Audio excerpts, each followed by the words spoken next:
Hi guys, James at Goddard Radio Moscow Beer Reviews again for you today with another video review. For this one we are going to do a second visit to the Otway Estate, which isn't too far away from where I'm staying in Geelong. So this is my second beer out of the Prickly Moses range. I reviewed the Red Ale for you not that long ago, which was quite nice, but today we're going to have a taste of the ChainSAW, which is apparently quite a nice wheat ale. It's apparently a bit more of a hoppy Hefeweizen, so it should be a kind of interesting one for us to try. And this brewery, of course, are located on a winery, so there's a lot of good things come out of this particular part of Victoria.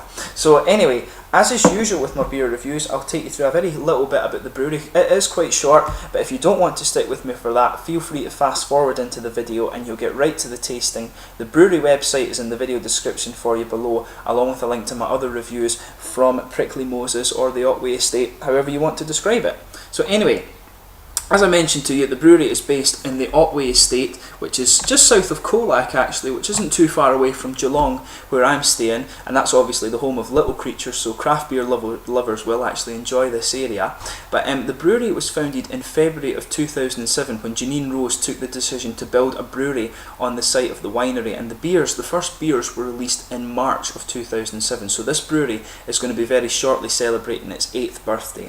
So the brewery is located in Barongarook, apologies about the pronunciation there, and this is near the Otway State Park to the south of Colac and to the west of Geelong, as I mentioned before. And it's also very close to the Great Ocean Road as well, so if you do find yourself coming to Melbourne, definitely do the drive along to Adelaide and go through the Great Ocean Road. Very, very scenic part of Australia with some really beautiful beaches, the 12 Apostles and things, all worth visiting.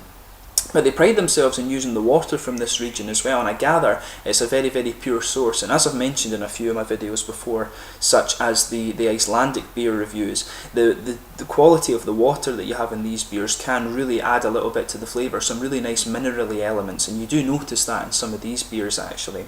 But just to give you a list of the other beers that you can get from these guys, you have the Otway Ale, the Otway Light, the Red Ale, Summer Ale, Stout, Tailpipe, ChainSAW, which is this guy here, Spotted Ale, Organic Pilsner, Blueberry Hefeweizen, which is meant to be an awesome beer, and I think it's a seasonal, so I'll need to keep my eye out for that one. You get Raconteur IPA, Oktoberfest Lager, Black Panther IBA, Farmhouse de Otway, Saison Vintage Ale, and the Reserve, which is a Bière de Gare, and that's meant to be a really good one as well.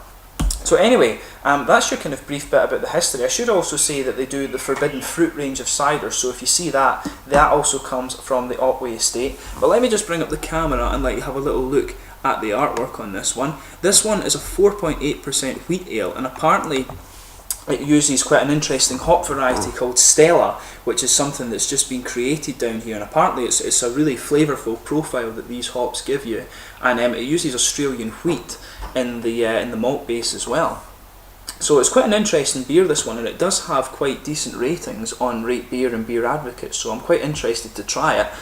It says on the side, this cleansing ale is golden straw in colour, a dry tart finish is matched with clean and distinct hop aroma imparted from the Ella hop variety.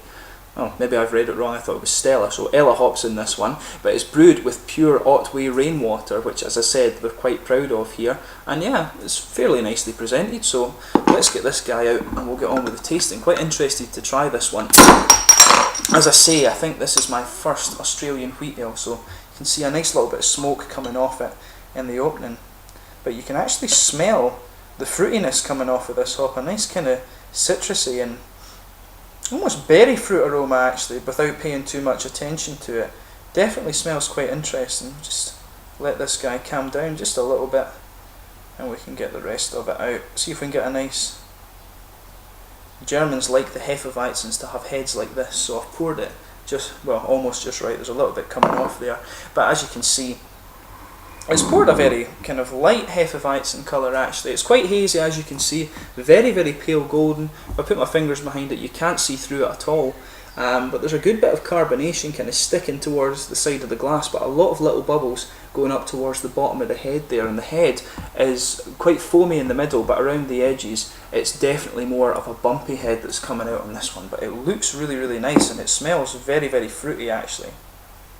Just get the last little bit out. There's a good bit of sediment just come out the bottle there, so I'm guessing that that's probably the reason why this beer is quite hazy, but that's common with Hefeweizens, you want them to be hazy.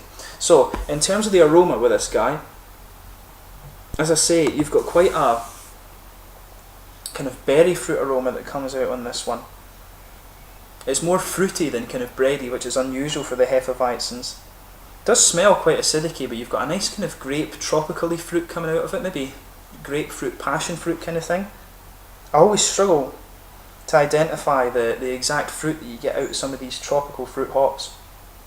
But it's definitely a kind of passion fruity, grapefruit, maybe even a little bit of orange in here actually.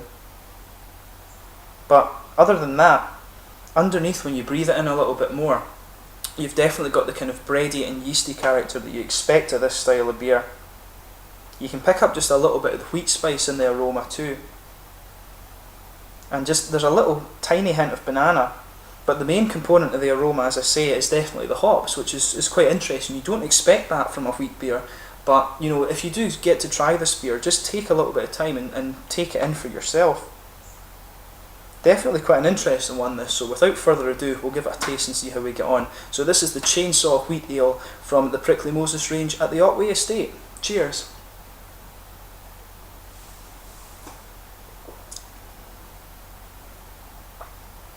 See, the thing is, when you go into the taste, it's definitely more of a malt-driven beer than a hop-driven beer, which is the opposite of what the aroma suggests.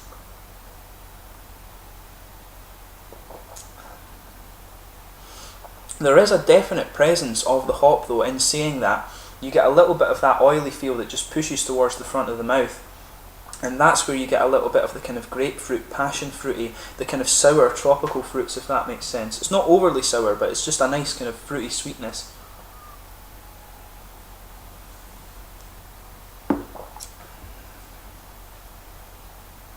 Yeah, it's an interesting, it's definitely an interesting wheat beer. I've never tried one that's quite like this. It's more of a hop-driven one in that sense. It doesn't have the big kind of filling character, if you like, that you expect of a Hefeweizen. It's almost more like a kind of hoppy version of a Belgian wit beer, if that makes sense, rather than being a Hefeweizen. The German Hefeweizens are always very, very heavy, but if you think about a Belgian wit beer, these guys are a lot kind of lighter, wetter mouthfeels and things like that.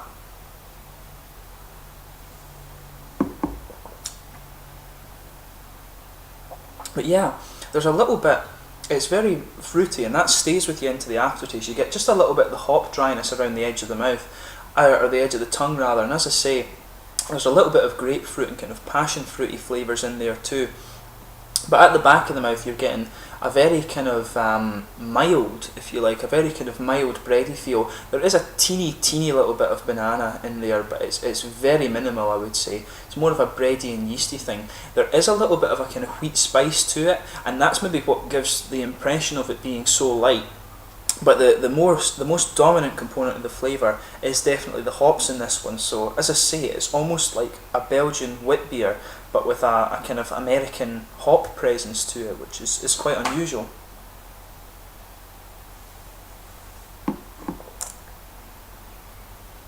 That Ella hop is definitely interesting. One thing, it'd be really interesting to actually try a single hop IPA in this one, or a single hop pale ale, however you want to describe it. It'd be really interesting to try that with this Australian hop.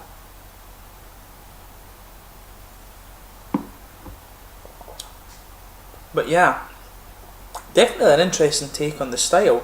If you tried this one and think of it as a wit beer or a Hefeweizen, you'd be quite surprised. I would say that it's more of just a very interesting blend, but that's not to say that it's not a nice beer. It definitely is. It just doesn't really fit any kind of common style bracket, in my opinion. As I say, the thing that I would describe it to you as is it's almost like a Belgian wit beer, but with a kind of mild American pale ale hop presence in it, if that makes sense. So if you do try it yourself, kind of think about that analogy of it a little bit, and as always, please let me know in the comments section your own thoughts on this beer below. But in terms of the mouthfeel, very light bodied. Carbonation is quite smooth on this one. It is quite a smooth beer, but it's got quite a wet mouthfeel. As I say, that's a characteristic of the Belgian kind of wet beers. It doesn't have that much in the way of acidity either, which is a common component you would expect from either a wet beer or from a Hefeweizen, which is quite interesting. It is more of a it's more of an IPA but with a wheat malt base kind of thing. So it's a very interesting beer, this one. There's a few ways you can describe it, but overall it's an interesting beer that, you know, really you should try and see how you like it. I do quite like this one, and it's, you know, it's quite a good sessionable summer beer, so maybe I'll be drinking a few more of these over December and things like that, obviously, because our summer down here in Australia is the other way around. But yeah, as always, I hope you've enjoyed this beer review. Let me know in the comment section your own thoughts on it below. I will be doing some more Prickly Moses beer reviews for you in the fairly near future, so I hope you're enjoying this series, and please subscribe, share, like, all the usual YouTube stuff, and I will catch you soon with the next review. Cheers.